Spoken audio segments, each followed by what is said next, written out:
Hello guys! Hello! This is for Aquarius. Aquarius, welcome dito sa aking channel. Kapalaran 888. Welcome.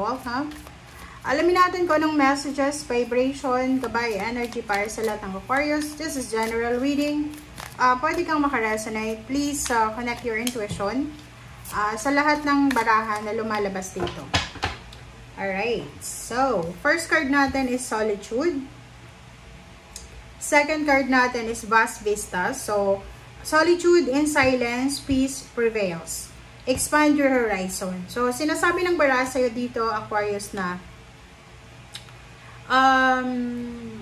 siguro masyado ng magulo. Siguro masyado ng maingay, magulo ang sitwasyon or yung isip mo or kung ano man ang mga choices and option mo. Kung naguguluhan ka, sinasabi ng baraha dito na pwede mo munang ihang, i-postpone mo muna. I-delay mo muna kung ano man yan na actions or plano mo. And, kumbaga, hanapin mo muna yung katahimikan. Hanapin mo muna yung peace and harmony. Magpahinga ka muna. Kasi minsan, sa sobrang pagod natin, sa sobrang excitement, sa sobrang dedication, commitment, determination, sobrang motivation natin sa buhay, nagkakagulo-gulo yung mga desisyon natin sa buhay, which is, parang ang gulo-gulo na. So, sinasabi ng baraha dito na pwede ka naman mag-expand ng horizon mo. Pwede ka naman na, kumbaga, makuha mo kung ano yung gusto mong makuha sa buhay. Pero pag may pinagdadaanan ka na masyadong toxic or masyado nang nakaka-paralyze ng plano mo, pwede ka naman mag-hang. Pwede ka naman mag-pause muna. Okay? Alright. So, tingnan natin. Ano ba ang message sa iyo, Aquarius, ng iyong mga angels or angels? Tingnan natin. Alright, so, Shanti. Shanti, I am the angel of peace. I bring you new tranquility and a smoother road ahead. Diba? So, sinasabi ng baraha dito na etong Archangel Shanti na to, plus itong solitude na to, pareho yung energy niya, pareho yung emotion, pareho yung vibration, pareho yung energy. Na sinasabi na nangangailangan ka ng peace and harmony, nangangailangan ka ng serenity, nangangailangan ka ng tranquility. So, yun, tanggapin natin. Pag halimbawa na maingay na, kailangan na natin magpahinga. Pag masyadong magulo na, kailangan na natin mag-step aside. Diba? Wag mong ipilit. Kasi, 'di ba, pag halimbawa sobrang maingay na, kailangan na natin ng quiet time. Pag sobrang ang dami nang nakikialam, kailangan na nating 'di ba, mag-exit muna tayo ng few days, a few weeks, 'di ba? So, sa career mo, sinasabi ng baraha, maybe there's so much competition.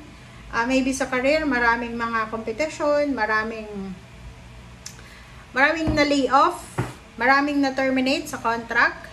And dito sa barahan to, sinasabi na kung isa ka sa mga Aquarius na medyo nahihirapan sa career mo, sinasabi ng baraha, huwag kang mag-alala kasi may rainbow dito. So, rainbow of blessings, rainbow of career. So, may pag-asa. Kumbaga, like, nag-aantay ka ng promotion, wala pa rin promotion, tagal mo na sa company. Okay lang yun, maghintay ka kasi sinasabi ng barahan, hanggat naandyan ka, hanggat buhay ka na nagtatrabaho dyan, may magbabago. Okay? And yung career mo dito, sinasabi ng barahan, maybe there's a career expansion. So, may promotion, salary increase, higher position, and may mag-expand. Pwedeng, halimbawa, kung may business ka, pwedeng maglo-launch ka ng another business sa ibang lugar. Or maybe kung isa kang empleyado, pwedeng ma-promote ka and ilipat ka sa mas malayo na location. Alright. So, thank you. Tingnan natin, Aquarius.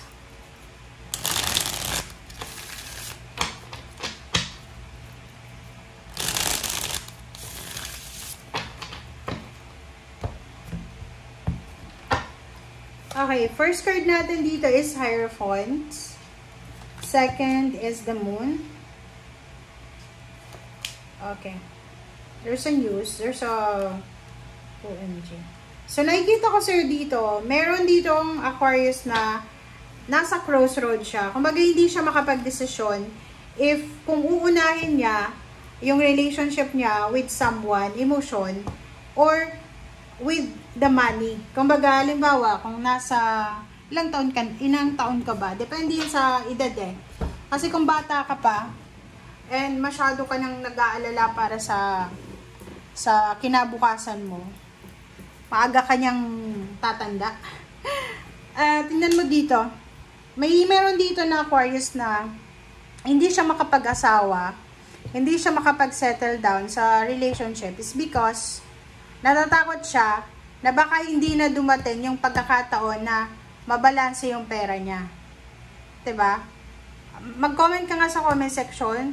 Yung parang dinidelay mo yung pag-aasawa mo, dinidelay mo yung emotional happiness mo. It's because hindi ka pa mayaman. It's because hindi ka pa nakapag-ipon ng pera, hindi ka pa nakapagpundar para sa pamilya mo. Alam mo ba na napakahirap na pasanin lahat ng pamilya? 'Di ba? Hindi ba pwedeng maging breadwinner lahat? Hindi ba pwedeng hindi lang isa yung breadwinner, 'di ba? Kasi I've been there than that. Okay? Na pinagpaliban yung pagbubuntis, pag-aasawa, just to take care of family na pagdating ng araw, wala eh. Parang ituturing ka na ibang tao. Diba? Ang hirap after mong tulungan, pagdating ng araw na sila na yung maganda na yung buhay nila, parang walang nakuha sa'yo. Yung parang gano'n, na hindi ka nakilala. Nung ikaw na yung pinakamasama, gusto ko nang burahin sa mundo. Diba? So, mahirap yung gano'n. So, ikaw, sinasabi ng barahan na you're torn between marrying someone or settling with someone or with, halimbawa sa pera, na gusto mo, dapat supervisor ka na bago ka mag-asawa.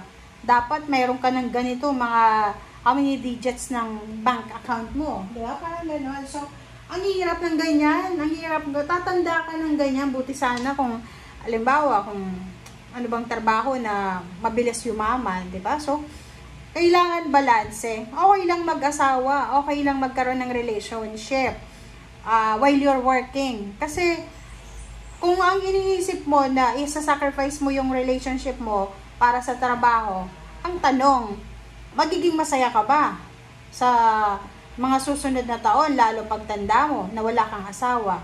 Or kung isa-sacrifice mo naman yung relationship mo para sa pera, ang tanong, pwede bang mabili ng pera yung kaligayahan mo na makukuha mo sa relasyon mo?